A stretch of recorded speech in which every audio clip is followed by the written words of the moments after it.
You're listening to Systemic Era Podcast. The failure was designed.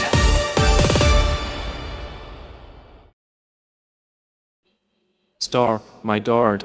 Fiery CNN debate breaks out with Trump loyalists over faces on money, based on an article by Benito L. Delty. Who gets printed is who gets protected. Symbolic fight over real power. CNN staged a familiar spectacle. A panel argument over whether Harriet Tubman should replace Andrew Jackson on the $20 bill after Treasury Secretary Scott Bessent said the Trump administration does not plan to move forward with the change. The exchange was loud, predictable, and useful mostly for exposing how eagerly conservative defenders will launder reactionary power as if it were constitutional common sense. The people who decide. The actual institutional power here sits with the Treasury Department and, above it, the Trump administration. They are the ones refusing to proceed. That matters more than any panelist's performance. This is not a debate about design taste. It is a decision about who the state chooses to honor, and Trump's people chose Jackson by default and Tubman by rejection. That choice tells the story plainly. The state will keep the face of slaveholder president on circulating currency rather than elevate the woman who escaped slavery and fought it. The argument is not about neutrality. It is about preserving an old hierarchy and pretending the hierarchy is mere tradition. The laundering of Jackson. Rhiannon Lyman's defense of Jackson was a textbook example of historical laundering. To reach for his war service, the nullification crisis, and his veto of the bank charter as if selected accomplishments can cancel a political legacy. That is not analysis. It is selective memory deployed to protect a symbol that should already be politically radioactive. This is how reactionary politics works in public. It takes a figure associated with domination, strips away the violence, and rebrands him as an American icon. Then it treats any challenge to that icon as if the challenge itself were irrational. Tubman does not need a better marketing team.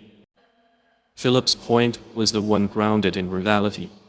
Tubman is not controversial because the case against her is weak. Tubman is controversial because her life points directly at the moral fraud at the center of American myth-making.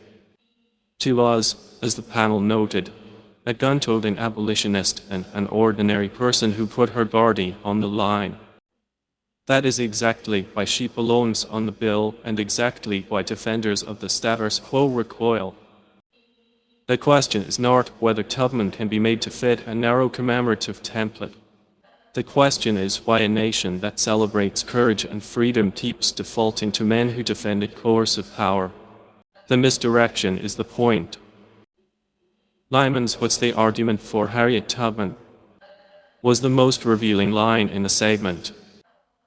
It exposed a politics that treats black freedom as optional and white power as self-justifying. The misdirection is deliberate. Instead of defending Jackson's place honestly, the defense tries to make Tubman prove herself worthy of entry into a system that was built to exclude people like her. That is the broader pattern. Powerful institutions do not always announce their hierarchy with force. Often they do it through trivia, symbols, and selective processes that look orderly while preserving the same old boundaries. The fight over paper currency is small only if you ignore what it is actually doing, deciding whose struggle gets remembered as the nation's inheritance and whose gets pushed aside as a distraction. The deeper message. The real story is not a cable news quarrel about a bill denomination. It is how easily public institutions and their defenders normalize moral inversion. Tubman, who fought slavery, has to justify her presence. Jackson, whose legacy is inseparable from coercive state power, gets treated as the default. That is not confusion. It is the political order speaking in its native language. You've been listening to Systemic Error. Thanks to Roar Story for today's article. With the automated voice of Rizat, thanks for listening.